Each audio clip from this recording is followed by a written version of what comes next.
Hi, I'm David with American Legend Homes, and today I'm going to show you how to change the air filters in your home. Doing this on a regular basis helps maintain the system and also provides a cleaner air environment.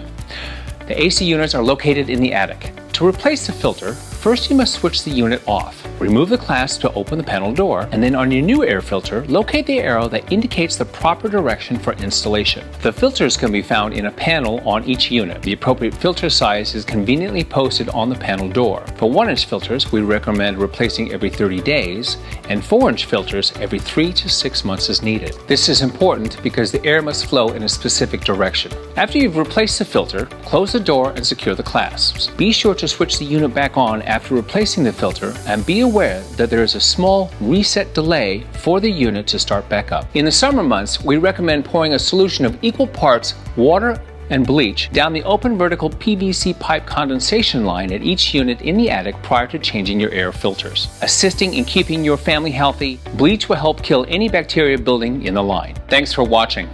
Check out our channel for more helpful tips from American Legend Homes.